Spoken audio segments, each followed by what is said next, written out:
नमस्कार। इस वीडियो में आज हम कक्षा 10वीं विषय हिंदी के अंतर्गत इकाई 6 देखेंगे। इस इकाई में 1 नंबर वाले 3 प्रश्न हैं, यानी मान के चलिए आपको इस इकाई में जो पाठ है उनको बारीकी से पढ़ना पड़ेगा, तभी तो आप 1 नंबर वाले जो खाली स्थान, उचित संबंध जोड़ो या विकल्प के रूप में आएंगे उनका उत्तर आप आसानी से दे पाएंगे, अन्यथा आपका एक नंबर कट सकता है। जबकि 4 अंकों वाले 1 प्रश्न आएंगे। इस प्रकार से यहाँ पे कुल 7 अंकों के प्रश्न इस इकाई से आएंगे। इस इकाई का विषय वस्तु है जीवन दर्शन, जबकि इसमें 3 पाठ है। पहला है हमारे पास जीवन का झरना, दूसरा एक था पेड़ एक था ठूंठ, और तीसरा है साथ। ये तो कोरोना के कारण हट चुका है, और हम आज जो पाठ देखेंगे वो पाठ ये है हमारे पास कौन सा, एक था पेड़ एक था ठूंठ। इसका स्लाइड के रूप में आपको नोट्स मिलेंगे, व्याख्या किया जाएगा। व्याख्या के दौरान जो भी प्रश्न उत्तर आएंगे उनको वहीं पे समझाया जाएगा। व्याकरण के रूप में आपके पास निपात है, और निपात के साथ साथ है अविकारी शब्द, जिसके लिए अलग से वीडियो बनाए जाएंगे। साथ ही साथ पुराना पेपर यहाँ पे देखा जाएगा। तो सीधे आ जाते हैं, हमारे पास है पाठ 6.2 एक था पेड़ एक था ठूंठ, जिसे निबंध विधा से लिया गया है, और इनके लेखक है कन्हैया लाल मिश्र प्रभाकर जी। इनका संक्षिप्त जीवन परिचय देख लेते हैं। कन्हैया लाल मिश्र प्रभाकर जी का जन्म सन 1906 उत्तर प्रदेश के सहारनपुर जिले के देवबंद ग्राम में आपका जन्म हुआ था। गांव का नाम है देवबंद। हिंदी के कथाकार, निबंधकार, पत्रकार तथा स्वतंत्रता सेनानी थे।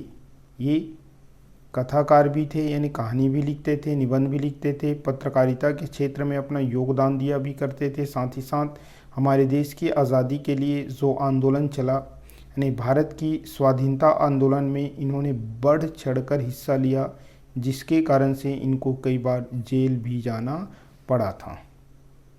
प्रभाकर जी का मुख्य कार्य क्षेत्र पत्रकारिता थे, यानी पत्रकारिता के क्षेत्र में ज़्यादा संलग्न थे। इन्होंने ज्ञानोदय नामक जो पत्रिका है, इसको याद रखेंगे आप, क्या पता ऑब्जेक्टिव में पूछ दे। ज्ञानोदय पत्रिका के संपादक भी रहे। इनका संपादन कार्य किया, यानी ज्ञानोदय पत्रिका का। लेखक, अब सीधे पाठ में आ जाते हैं। पाठ तो हमारे पास है क्या, निबंध विधा में। लेखक कन्हैया लाल मिश्र प्रभाकर जी बताते हैं कि एक बार इन्होंने यात्रा किया था। यात्रा के दौरान एक मकान में इनको ठहरने का मौका मिला था। उसी को लेखक बता रहे हैं कि जिस मकान में ठहरा था, यानी लेखक एक मकान में ठहरा था, उसकी खिड़की से एक बड़ा बांज का पहाड़ी पेड़ दिखाई दे रहा था। ठीक है, यानी एक मकान में ठहरा हुआ था, उस मकान के खिड़की की ओर देखा तो लेखक को एक बांज का पेड़ नजर आया। बांज का पेड़ कैसा पेड़ है? पहाड़ी पेड़ है, जो पहाड़ों में उगते हैं। इनको देखकर लेखक को लगा मानो कोई मेहमान जो है उनको, या उनका कोई मित्र जो है आकर उनकी कुशलता पूछ रहे हों।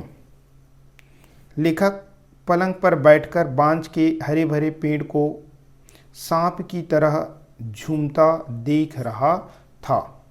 लेखक कहते हैं कि जब मैं पलंग पे बैठा था, हवा की झोंका आया तो बांज का पेड़ जो है बिल्कुल इधर उधर हिल रहा था, सांप के समान वह झूम रहा था। जिस प्रकार से सपेरा जो है बीन बजाता है और बीन के ताल पर सांप झूलते हैं, झूमते हैं, ठीक उसी प्रकार से बांज का हरे भरे पेड़ जो है झूम रहे थे।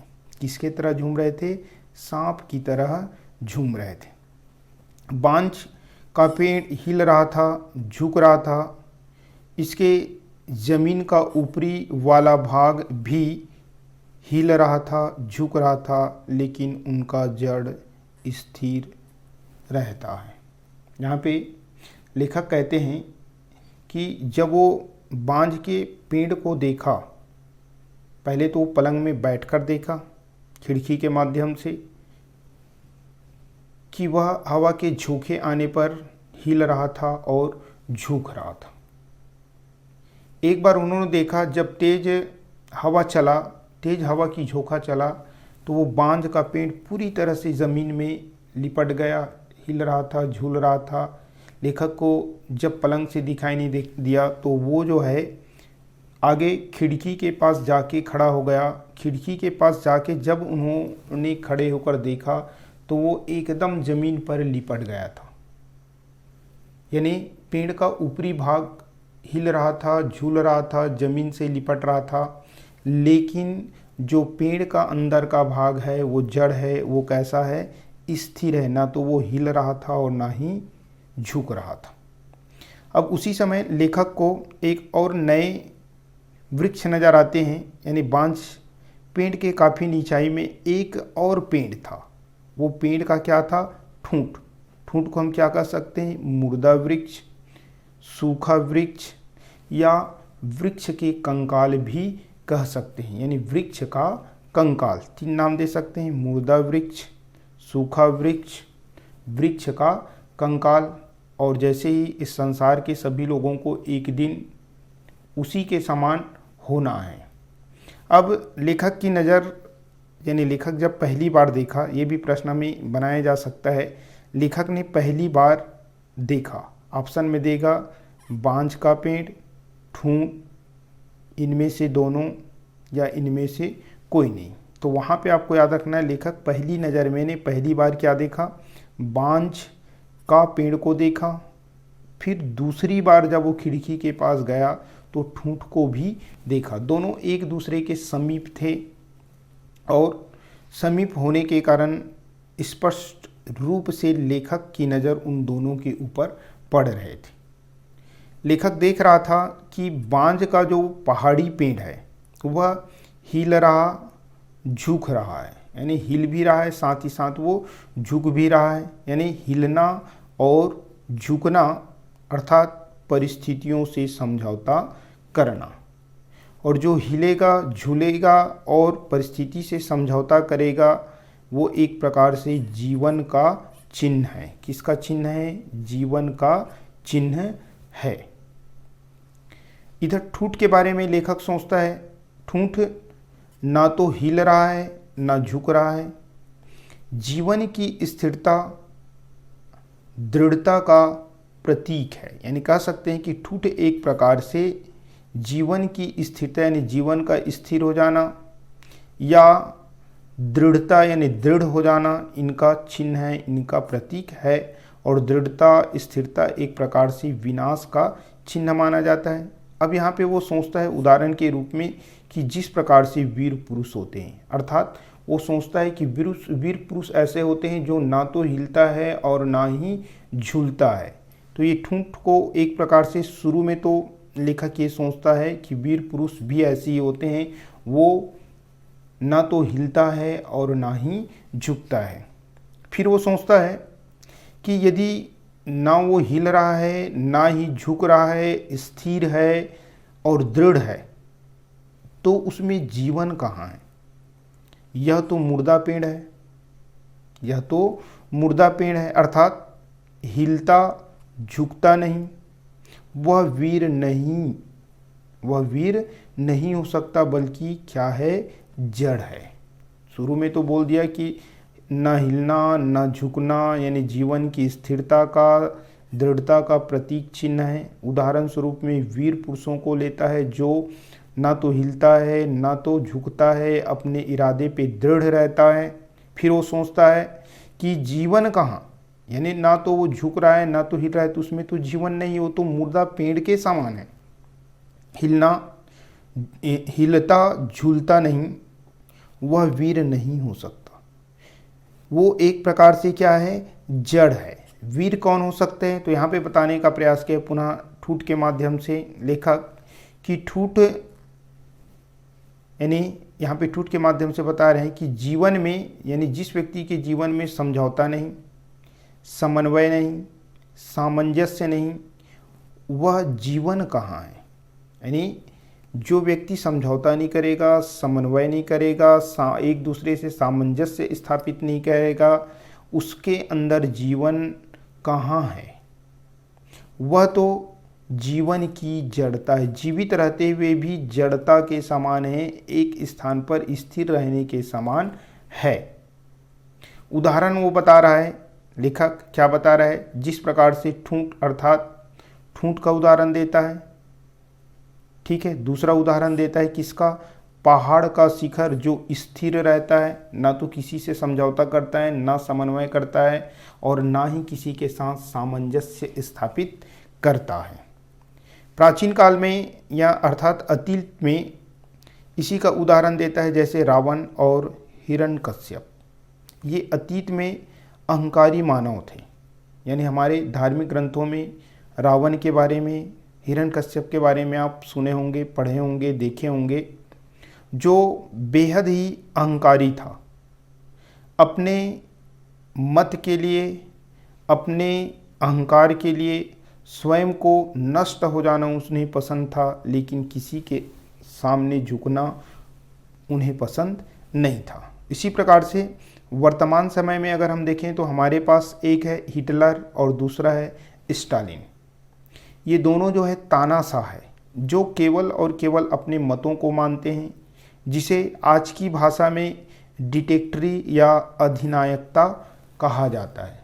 डिक्टेटरी या अधिनायकता कहा जाता है, और इसी को हम तानाशाह भी कहते हैं। वर्तमान में तानाशाह अगर आप देखेंगे उत्तरी कोरिया का किम ओन जुन, तो प्राचीन काल में यहाँ पे लेखक जो है हमको उदाहरण स्वरूप बताने का प्रयास किया है कि जिस प्रकार से ठूंठ और पहाड़ का शिखर है, वैसे ही अतीत में अहंकारी मानव के रूप में रावण और हिरण्यकश्यप का जिक्र किया है।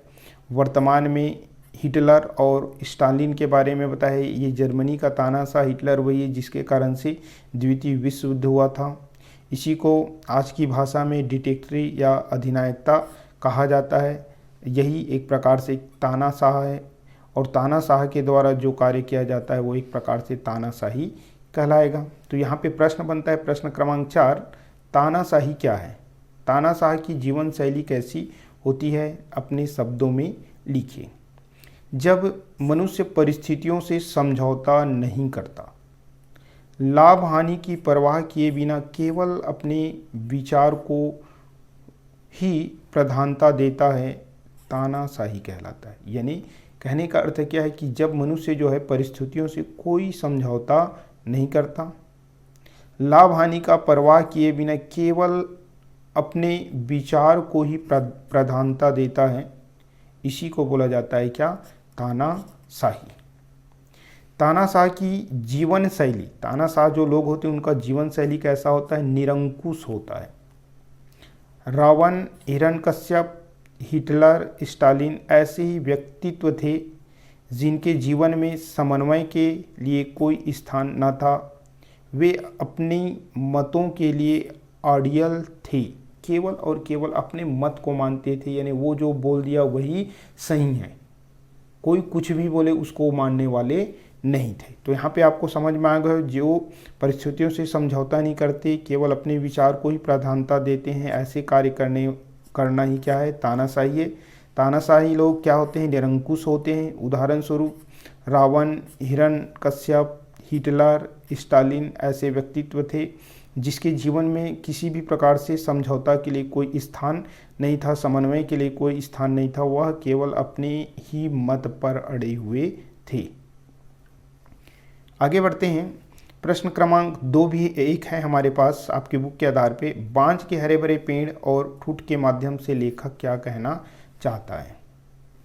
तो बांझ के हरे भरे पेड़ और ठूठ के माध्यम से लेखक क्या कहना चाहता है, जीवन में समझौता हो, यानी जिसके जीवन में समझौता हो, सामंजस्य हो, परिस्थितियों के साथ समन्वय साधने की क्षमता हो, वह बांझ के हरे भरे पेड़ के समान है। यानी बांझ के हरे भरे पेड़ की तुलना किससे किया है, यानी यहाँ पे 3 सा चीज़ों को याद रखना है। सा से समझौता, स से सामंजस्य और स से समन्वय। जिसके जीवन में समझौता है, सामंजस्य है, परिस्थितियों से समन्वय करने की क्षमता है, वह बांझ के हरे भरे पेड़ के समान है। जबकि जिसके जीवन में जड़ता हो, अड़ियलता हो, निर्जीवता हो, जड़ता, अड़ियलता, निर्जीवता हो, वह ठूंठ के समान होता है। कभी कभार ये भी पूछ देता है कि बांझ का पेड़ और ठूंठ किसका प्रतीक है, तो आप बता सकते हैं कि बांझ का पेड़ जो है समझौता, सामंजस्य और समन्वय का प्रतीक है, जबकि ठूंठ जो है जड़ता, अड़ियलता, निर्जीवता और विनाश का प्रतीक है। विनाश शब्द और जोड़ देंगे तो ये 4 हो जाएगा। बांझ के हरे भरे पेड़ वाले में कितने हो जाएंगे? सा वाले 3, इसमें जड़ता, अड़ियलता, निर्जीवता और विनाश, इन चारों का प्रतीक इनको हम कह सकते हैं। अब लेखक आगे सोचता है। लेखक ने तो हमें प्राचीन काल में रावण और हिरण्यकश्यप का उदाहरण दिया, वर्तमान में हिटलर और स्टालिन का उदाहरण दिया, और उसी को डिक्टेटरी या अधिनायकता का रूप माना भाषा में। तो यहाँ पे विश्व की भाषा के बारे में बता रहे हैं। विश्व की भाषा का मतलब है दे ले, यानी विश्व में जितने भी भाषा है एक दूसरे भाषा के शब्दों को देते हैं और लेते हैं, यानी विभिन्न जो अन्य भाषा है उन भाषा के शब्दों में शब्दों को अपने में क्या करते हैं? समाहित कर सकते हैं। विश्व की जीवन प्रणाली क्या है? कह सुन, यानी जीवन में यदि आपको आगे बढ़ना है तो किसी को आपको कहना पड़ेगा और किसी के द्वारा कही गई बातों को आपको सुनना पड़ेगा। विश्व की यात्रा का पथ है मान मना, यदि आप आगे चल रहे हैं तो चलते चलते अगर आप जाएंगे तो आपको किसी के बात को मानना पड़ेगा और किसी को अपने बातों को मनवाना पड़ेगा। इन तीनों का समन्वय अर्थात हिलना, झुकना, समझौता, हिलना, झुकना और समझौता, ये तीनों का एक प्रकार से क्या है? समन्वय है। ठीक है। इसी दौरान लेखक देख रहा था और लेखक अनुभव कर रहा था कि ठूंठ की तरह निर्जीव हो या रावण की तरह जिद्दी हो। और खिड़की से जब लेखक देख रहा था तो उसी समय एक घर से एक मनुष्य जो है निकलता है, जिनके हाथों में छोटी कुल्हाड़ी थी। उस छोटी कुल्हाड़ी से ठूंठ की एक छोटी टहनी को वह काटने लगता है। यानी घर से एक मनुष्य निकला, छोटी कुल्हाड़ी से ठूंठ की एक टहनी को काटने लगा। सड़क पर मजदूर जो है कुदाल से काम कर रहे थे। सड़क पर मजदूर जो है किससे काम कर रहे थे? कुदाल से काम कर रहे थे। यहाँ पे लेखक एक बार कुदाल की ओर देखता है तो दूसरी बार कुल्हाड़ी की ओर देखता है। उनके नज़रों में कुदाल और कुल्हाड़ी बार बार नज़र आने लगते हैं। फिर उसी चीज़ को सोचता है, विश्व की भाषा दे ले, विश्व की जीवन प्रणाली कह सुन, विश्व की यात्रा पथ मान मना, और तीनों का समन्वय हिलना, झुकना और क्या? समझौता है। यानी एक प्रकार से यहाँ पे कहा जा सकता है, क्या कहा जा सकता है? जिस भाषा में बात करता है, यानी एक प्रकार से क्या है हमारे पास? ठूंठ हो, पर्वत का शिखर हो, अहंकारी माना हो, विश्व उसे जिस भाषा में बात करता है, विश्व उससे जिस भाषा में बात करता है उसी का प्रतिनिधि के रूप में लेखक किसको मानता है? कुल्हाड़ी और कुदाल को मानता है।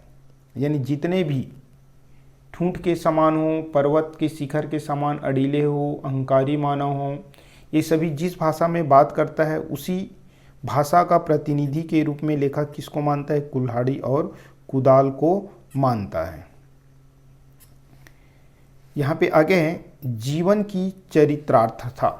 लेखक जो है जीवन की चरितार्थता के बारे में बताते हैं कि जीवन में हवा का झोंका आया, हम हिल गए। यानी हमारे जीवन में हवा का झोंका आते ही हम क्या हो जाते हैं? एक प्रकार से हिले जाते हैं।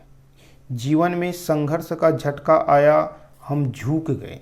चरितार्थ यानी होता है घटित होना, यानी हमारे जीवन में जो चीज़ें घटित होती है, घटित होने के दौरान हवा के झोंका के समान अगर थोड़ा सा भी दुख आता है तो हम हिल जाते हैं। जीवन में संघर्ष का झटका जब आता है तो हम किसी के भी सामने क्या हो जाते हैं, झुक जाते हैं। जीवन में हम हिलते झुकते रहते हैं। जीवन में हम क्या करते रहते हैं, हिलते भी रहते हैं, झुकते भी रहते हैं।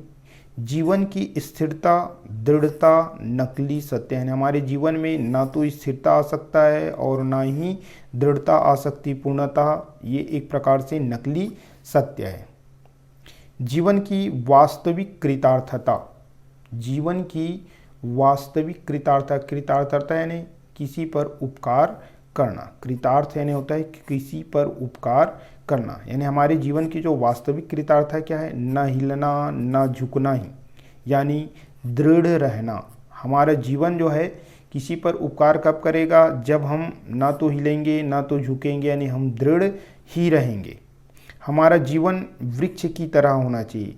लेखक कहता है कि मनुष्य का जीवन किसकी तरह होना चाहिए, वृक्ष की तरह होना चाहिए। जिस प्रकार से वृक्ष का कुछ भाग हिलने झुकने वाला, कुछ भाग स्थिर रहने वाला होता है, यही जीवन की पूर्ण कृतार्थता है। यानी कहने का अर्थ क्या है, मनुष्य का जीवन जो है वृक्ष के समान होना चाहिए। जिस प्रकार से वृक्ष का ऊपरी भाग हिलता है, झुकता है, जबकि निचली भाग जो ज़मीन के अंदर रहता है, जड़, वो कैसा रहता है, स्थिर रहता है और उनको सहारा प्रदान करता रहता है। यही जीवन की क्या है, संपूर्ण कृतार्थता है। आगे लेखक कहते हैं कि जीवन के विस्तृत व्यवहार में, यानी जीवन में यदि आपको जीना है, आपको व्यवहार करना है, तो हिलते झुकते रहने चाहिए।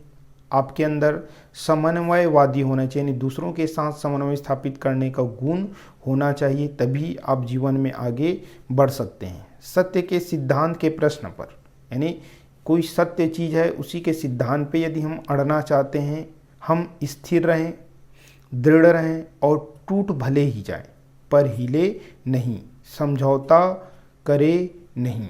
यानी सत्य की बात है, सत्य है यानी हम जान रहे हैं और सत्य पर हमें अडिग रहना चाहिए, स्थिर रहना चाहिए, दृढ़ रहना चाहिए। टूट भले ही जाए लेकिन सत्य के लिए कभी भी हमको हिलना नहीं चाहिए, कभी भी हमको समझौता नहीं करना चाहिए। अब यहाँ पे लेखक बताते हैं कि मानव जीवन यानी हमारा जीवन में अगर देखें तो देह अर्थात शरीर और आत्मा, किसी भी व्यक्ति के जीवन में क्या रहेगा, उनका देह अर्थात शरीर रहेगा और शरीर के अंदर क्या रहेगा, आत्मा रहेगा। राइट, तो वही चीज़ को बता रहा है कि जीवन में देह है, जीवन में क्या है, आत्मा है। यानी जीवन में देह भी है और जीवन में क्या है, आत्मा भी है। आगे कवि लेखक कहता है कि जीवन में जो देह है वह नाशशील अर्थात नाशवान है। हमारा देह है, हमारा शरीर जो है कैसा है, नाशवान है, हिलना झूलना है। यानी हमारा शरीर जो है हिलता है, झूलता है, जैसे हम लोग गतिविधि करते हैं, इधर उधर आते जाते हैं, यानी हमारा शरीर क्या हर एक प्रकार से हिल रहा है, झुक रहा है। जबकि हमारे शरीर के अंदर जो आत्मा है वह क्या है, शाश्वत है, अमर है। अर्थात आत्मा कभी नहीं मरता, वह अमर रहता है। वह एक शरीर को त्याग कर दूसरे शरीर में प्रवेश करता है, लेकिन कभी भी वह हिलता झुकता नहीं है। तो इसके माध्यम से लेखक क्या बताने का प्रयास किया है, लेखक कहते हैं कि जीवन में देह है, जीवन में आत्मा है। देह है नाशशील अर्थात नाशवान है, जबकि आत्मा कैसा है, शाश्वत अर्थात अमर है। यानी यहाँ पे कह सकते हैं कि हमारा देह, हमारा शरीर जो है हिलना झुकना है, यानी हिलता है, झूलता है, झुकता है। जबकि हमारी जो आत्मा है, अमर है, वो ना तो हिलता है और ना ही झुकता है। ये बताने का प्रयास किया है। इससे संबंधित हमारे पास आपकी बुक के आधार पे प्रश्न क्रमांक 4, दृढ़ता और जड़ता में फर्क को पाठ में किस प्रकार बताया गया है, उदाहरण के साथ स्पष्ट कीजिए। फर्क मीन्स होता है अंतर। किसमें अंतर, यानी दृढ़ता क्या है और जड़ता क्या है, और इस दोनों में कैसे अंतर यहाँ पे बताया गया है, उदाहरण के द्वारा समझाने के लिए कहा गया है। तो चलिए देखते हैं दृढ़ता। जीवन का आधार है। दृढ़ता जो है, मनुष्य कितना दृढ़ है, यह उसके जीवन का आधार है, क्योंकि जीवन वह है जो समय पर अड़ भी सकता है और समय पर झुक भी सकता है। ठीक है, यानी मानव के जीवन का आधार तो दृढ़ता हुआ, यानी समय पर मनुष्य को अड़ना भी पड़ता है और झुकना भी पड़ता है। अर्थात हमारे व्यवहार में एक प्रकार से लचीलापन और समन्वयवादी दृष्टिकोण होना जरूरी है। यानी दृढ़ता में आपको क्या याद करना है, समय पर अड़ सकता है, समय पर झुक सकता है, उसमें लचीलापन और समन्वयवादी का गुण होना चाहिए। उसके बाद जड़ता के बारे में क्या कहता है? जड़ता वह है जो केवल अड़ना ही जानता है, केवल अड़ना ही जानता है, लेकिन झुकना नहीं जानता। इसमें केवल और केवल अड़ने का गुण होता है, झुकने का गुण नहीं होता। औचित्य अनौचित्य का विचार किए बिना जो अड़ जाता है और टूट जाता है, पर हिलता जुलता नहीं। तो यहाँ पे बता रहा है कि जड़ता वह है जो केवल अड़ता है, झुकता नहीं। औचित्य और अनौचित्य की विचार किए बिना केवल और केवल अड़ा रहता है, भले वो टूट जाता है लेकिन हिलता झुकता नहीं। तो दोनों में क्या अंतर पता चला? दृढ़ता में क्या अड़ता है, झुकता भी है, लचीलापन और समन्वयवादी दृष्टिकोण होता है। जड़ता में क्या है? केवल अड़ना जानता है, झुकना नहीं जानता। औचित्य और अनौचित्य के विचार किए बिना केवल अड़ा रहता है, अड़ते अड़ते भले वो टूट जाता है लेकिन हिलता झुकता नहीं। उदाहरण यहाँ पे बताया हमारा शरीर। हमारा शरीर कैसा है? नश्वर है, किंतु उसमें स्थित आत्मा कैसा है? शाश्वत अर्थात अमर है। वह स्थिरता को समेटे हैं, किंतु शरीर में लचीलापन होना आवश्यक है। जब विचारों में लचीलापन होगा तो हमें परिस्थितियों के साथ समन्वय करने में कोई परेशानी नहीं होगा। अब यहाँ पे बता रहे क्या कि उदाहरण के थ्रू बताया, एक शरीर के बारे में और दूसरा आत्मा। हमारे जीवन में दोनों है, शरीर है और आत्मा है। हमारा शरीर कैसा है? नश्वर है, यानी इनका नाश होना एक दिन तय है। लेकिन आत्मा कैसा है? शाश्वत है, अमर है, ये कभी नष्ट नहीं होता, एक शरीर से दूसरे शरीर में स्थानांतरित तो हो जाता है। अब यहाँ पे बता रहे कि आत्मा जो है स्थिरता को समेटे, यानी स्थिर रहता है। लेकिन हमारे शरीर में क्या होना जरूरी है? लचीलापन होना जरूरी है। हमारे विचार में लचीलापन होगा तभी हम परिस्थिति से समन्वय स्थापित करेंगे और बिना परेशानी के हम अपना जीवन जी पाएंगे। आगे बढ़ते हैं। लेखक कहता है कि रावण के बारे में बताता है कि किस प्रकार से रावण जो है क्या होता है, अपने वचन पे दृढ़ होता है, जानता है कि वो भगवान राम अर्थात साक्षात विष्णु जी से लड़ने चले गए हैं, लेकिन वो अपने जुबान के पक्के थे, अपने वचनों पर दृढ़ था, उसे मर मिटना पसंद था, लेकिन अपने मत को वो किसी भी प्रकार से तोड़ नहीं सकते थे। तो यहाँ पे बता रहे कि रावण जो बांस की खपचियों पे खड़ा रहता है, ना हिलता है ना झुकता है। दशहरा के अवसर में जो रावण के पुतले बनाए जाते हैं वो बांस की खपचियों में खड़ा रहता है, वो ना तो हिलता है और ना ही झूलता है, झुकता है। हमारे विचार लचीले हो, परिस्थितियों के साथ वे समन्वय साधते चले, पर हमारे आदर्श कैसा हो? स्थिर हो। यानी यहाँ पे क्या बता रहा है कि हमारे विचार जो है कैसा होना चाहिए? लचीले। परिस्थितियों के साथ हम क्या कर सके? समन्वय स्थापित कर सके। जबकि हमारा आदर्श कैसा होना चाहिए? स्थिर। यानी हम जिस चीज़ को आदर्श मानते हैं वो हमारे अंदर स्थिर होना चाहिए, लेकिन हमारे विचार और परिस्थितियों के साथ हमारे अंदर जो समन्वय करने का गुण है वो भी होना चाहिए। आपकी बुक में प्रश्न क्रमांक 3, बांझ के हरे भरे पेड़ और ठूठ किस मानवीय भाव को प्रकट करते हैं? अपने शब्दों में लिखिए। यानी बांझ के हरे भरे पेड़ और ठूठ किस मानवीय भाव को प्रकट करते हैं, ये बताना है। लगभग उधर समझाया था वही है।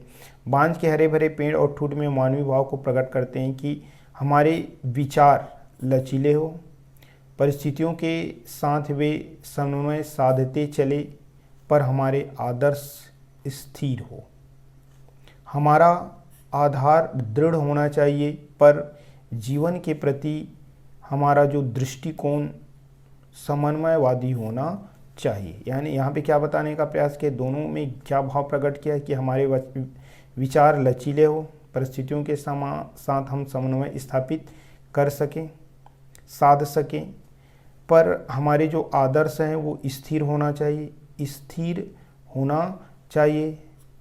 हमारा आधार एक प्रकार से दृढ़ होना चाहिए, पर जीवन के प्रति हमारा जो दृष्टिकोण है वो समन्वयवादी होना चाहिए। इसमें यही बताया।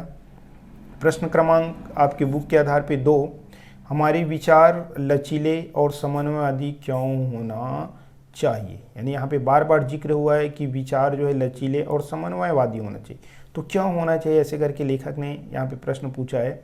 हमारे विचार लचीले और समन्वयवादी होने चाहिए क्योंकि व्यवहारिक जीवन में लचीलापन आवश्यक है। यानी हमको अपने जीवन में जीने के लिए लचीलापन होना बेहद आवश्यक है, पर सत्य के सिद्धांत का पालन स्थिरता से ही किया जा सकता है। शुरू में तो बोल दिया कि हमें अपने व्यवहारिक जीवन में लचीलापन लाना आवश्यक है, लेकिन जब सत्य की बात आती है, सत्य के सिद्धांत की बात आती है, तो वहाँ पे हमें स्थिर रहना होगा, उसी पे डटे हुए रहना होगा, उनको हमें कभी भी छोड़ना नहीं चाहिए। दृढ़ता मनुष्य को टूटकर बिखरने नहीं देती। अगर किसी के अंदर दृढ़ता है तो मनुष्य को टूटने नहीं देता, बिखरने नहीं देता। समझौता हमेशा वहीं पर हो यह आवश्यक नहीं, यानी हम जहाँ पे चाह रहे हैं वहीं पे समझौता हो, ऐसा हमेशा हो नहीं सकता। अतः इसमें समन्वय जरूरी है ताकि जीवन के हर क्षेत्र में हम सफलता प्राप्त कर सकें। ठीक है, यानी लचीले और समन्वयवादी इसलिए होना चाहिए ताकि हम जीवन के हर क्षेत्र में सफलता प्राप्त कर सकें। और यह गुण हमेशा एक जगह नहीं होना चाहिए। सत्य के सिद्धांत पर हमें एकदम स्थिर रहना है। लचीले और समन्वय के गुण की हमें ज़रूरत नहीं है। दृढ़ता मनुष्य को टूटने नहीं देता है। समझौता हमेशा वहीं पर हो यह संभव नहीं है, इसलिए हमें हमारे अंदर समन्वय भी क्या है, जरूरी है। तो इस सारी चीज़ों को यहाँ पे समझाने का प्रयास किया है। आगे बढ़ते हैं। जीवन की कृतार्थता।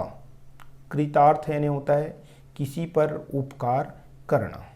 तो यहाँ पे बता रहे हैं कि वह दृढ़ हो, यानी जीवन की असली कृतार्थता क्या हो, वह दृढ़ हो पर अड़ियल ना हो।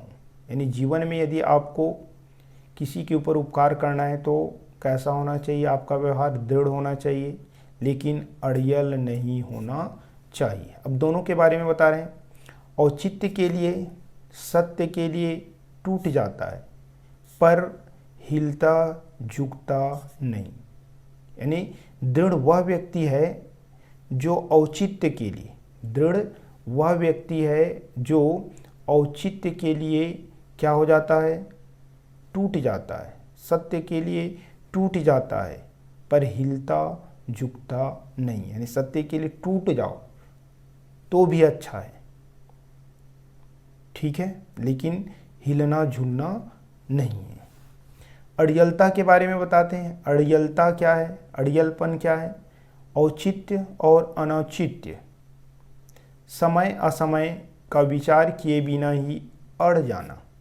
यानी हमें कहाँ पे अड़ना चाहिए, कहाँ पे नहीं अड़ना चाहिए, इनके बारे में हम नहीं सोचते। केवल और केवल हमारे अंदर अड़ियलता का गुण होता है।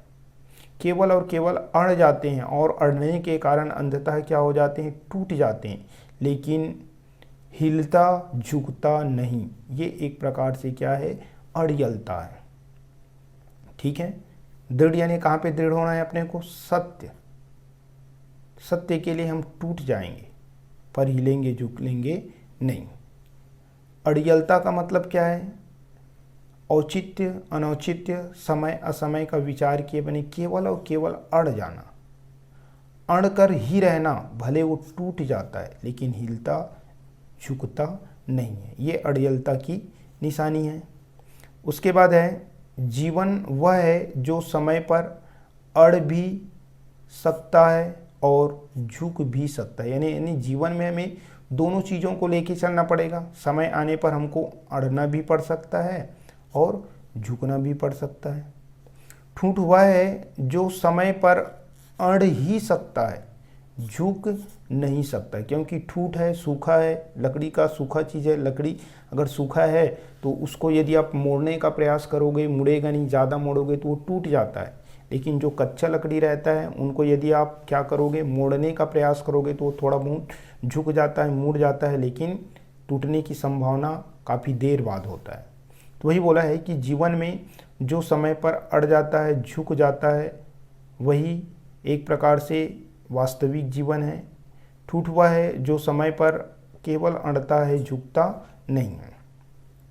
एक है जीवन दृढ़ता, दूसरा निर्जीव जड़ता। यहाँ पे दो चीज़ों के बारे में जिक्र किया है, एक जीवंत दृढ़ता और दूसरा निर्जीव जड़ता। हम दृढ़ हो, जड़ नहीं, यानी मनुष्य को दृढ़ होना चाहिए लेकिन कभी भी जड़ नहीं होना चाहिए। यहाँ पे बता रहे हैं कि बांज का पेड़ हिल रहा था, झुक रहा था, ठूंठ अन झुका अन हिला, ज्यों का त्यों खड़ा हुआ था। प्रश्न आपकी बुक के आधार पर, प्रश्न क्रमांक 5, एक था पेड़ एक था ठूंठ, पाठ के शीर्षक की सार्थकता स्पष्ट कीजिए। यानी लेखक ने जो ये शीर्षक दिया है, एक था पेड़ एक था ठूंठ, वास्तव में ये शीर्षक सही है, ये अपने को सिद्ध करना है।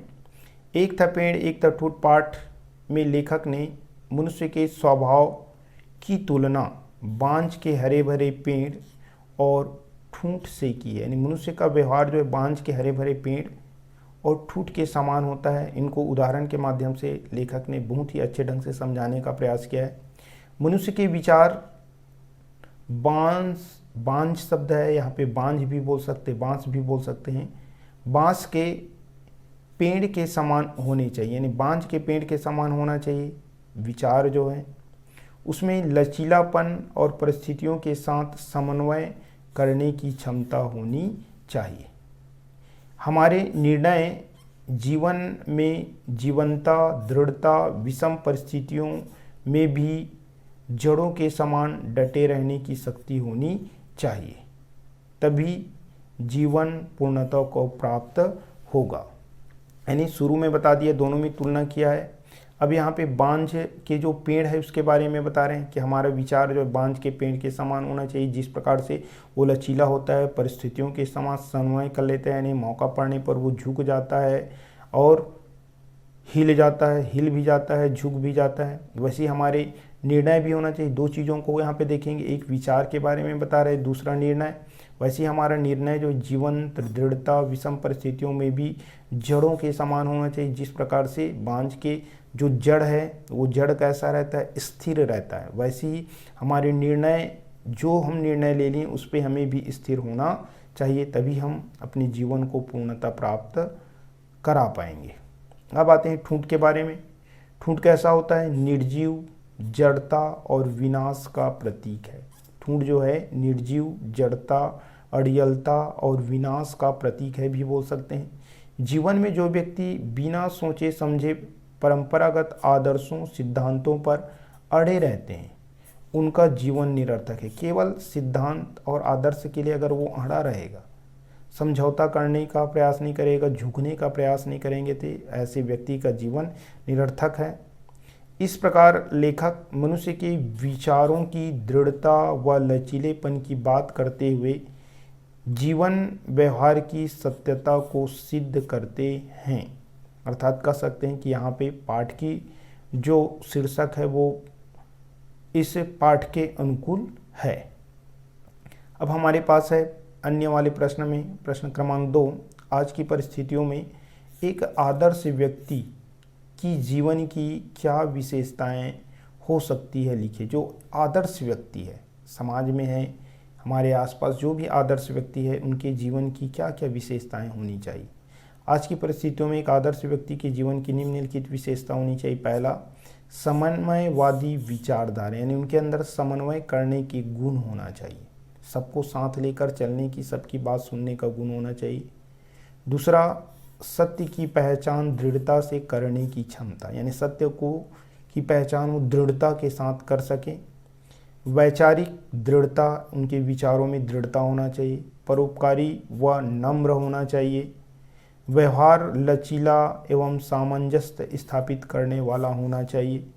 सत्य की सिद्धांत पर दृढ़ हो, यानी जहाँ पे सत्य की बात आती है वहाँ पे वो दृढ़ होना चाहिए। ये सारे गुण किसके अंदर होना चाहिए? आज के जो आदर्श व्यक्ति उनके अंदर होना चाहिए। अपने को समन्वयवादी के रूप में रखना चाहिए, सत्य की पहचान दृढ़ता से करना चाहिए, उनका विचार वैचारिक दृष्टिकोण दृढ़ होना चाहिए, दूसरे के ऊपर उपकार करना चाहिए, नम्र होना चाहिए, व्यवहारिक लचीलापन और सामंजस्य स्थापित करने वाला होना चाहिए, सत्य की दृढ़ता, सत्य के सिद्धांत पर वो दृढ़ रहे। अब प्रश्न उत्तर में आ जाते हैं। पेपर में 2018 के ए सेट में हमारे पास इस पार्ट से आया था स्टालिन उचित संबंध जोड़ों के रूप में, जिसमें अपने को अधिनायक लिखना था। उसके बाद है बी सेट में आपके पास आया था हिटलर को लेखक ने खालिस्तान कहा है तो अधिनायक कहा है। ठूठ का पेड़ खालिस्तान का प्रतीक है। ठूठ का पेड़ किसका प्रतीक है? विनाश। और लिखना चाहें तो निर्जीवता, जड़ता, अड़ियलता, विनाश का प्रतीक है।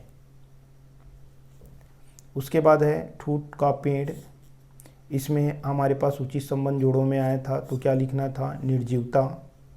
आज की परिस्थितियों में एक आदर्श व्यक्ति के जीवन की क्या क्या विशेषता अभी लास्ट में समझाएं, वही प्रश्नों का उत्तर आपको देना है। उसके बाद है एक था पेड़ एक था ठूठ पाठ किस विधा से लिया गया है तो कौन सा विधा है? निबंध। खिड़की से लेखक को सर्वप्रथम क्या दिखाई दिया? देखो ये आ गया। खिड़की से लेखक को सर्वप्रथम बांज का पेड़ दिखाई दिया तो दूसरी बार क्या दिखाई दिया? ठूंठ। ये भी याद रखना है। उसके बाद है एक था पेड़ एक था ठूंठ, उचित संबंध जोड़ों में आया था तो क्या लिखना था अपने को? निबंध।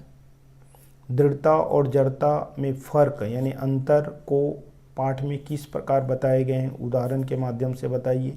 यानी मनुष्य का शरीर और जो आत्मा वाला है उसी उदाहरण के माध्यम से इनको बताने का प्रयास किया था। उसके बाद है 20C सेट में आया था डिटेक्टरी। डिटेक्टरी में उचित संबंध जोड़ों में आपको क्या लिखना था? हिटलर लिखना था। उसके बाद हो गया कंप्लीट। अगर ये वीडियो आपको अच्छा लगे तो आपकी इच्छा हो तो लाइक कर सकते हैं, दोस्तों को शेयर कर सकते हैं ताकि उनको भी बेनिफिट मिले। सब्सक्राइब करें ताकि मेरे द्वारा जो भी वीडियो डाला जाए आपको तुरंत मिल सके। और इनके नोट्स काफ़ी अच्छे हैं, नोट्स से ही सारे प्रश्न आने की संभावना रहेगा, इसलिए नोट्स को ज़रूर लिखेंगे। धन्यवाद।